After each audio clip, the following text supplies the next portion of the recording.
joins us on behalf of the Big Three. Let's talk to him a little bit. Where did you have the most culture shock, Chris? Like what time in your life, whether it's a city, a team, an age, when do you remember arriving someplace and being like, whoa, this is a lot different than what I'm used to? The biggest culture shock I had was in China.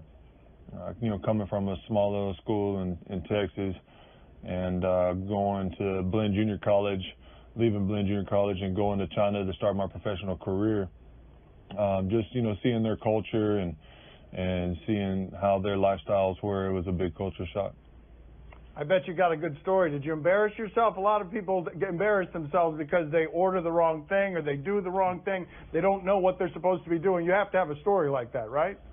Yeah, I do have one story where it wasn't really about embarrassment. It was more, you know what, I think I'm going to go get some McDonald's.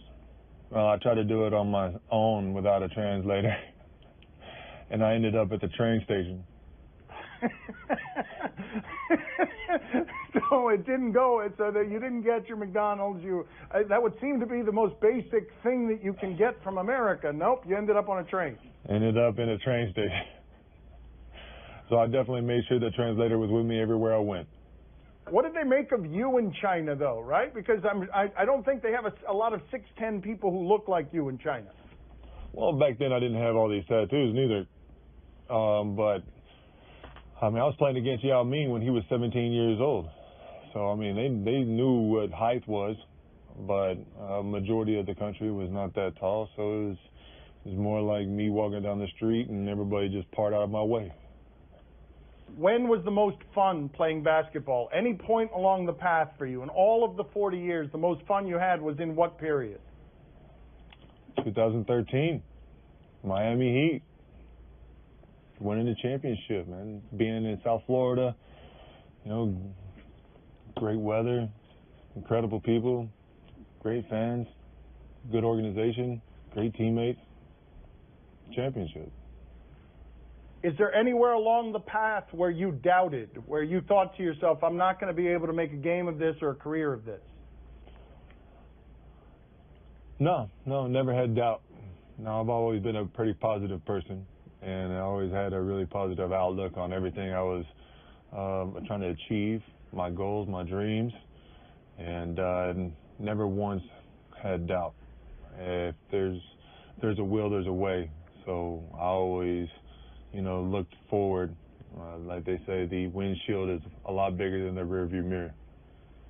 Nice talking to you, Senor Anderson. One of my favorite Heat players of all time. All right, this is how he butters you up before asking you the tough question. What do you have for him, Papi? Yeah, this is a tough one. I don't fool around. Let's go. No more build-up. What do you got? You got a bunch of tattoos. Which one is your favorite one? The ones that you like the most. Your favorite tattoo, Oh, Anderson. man, I like all my tattoos. I never, not once, went in when I was intoxicated or overly intoxicated to get a tattoo or just on spontaneous moments, like, I want this one.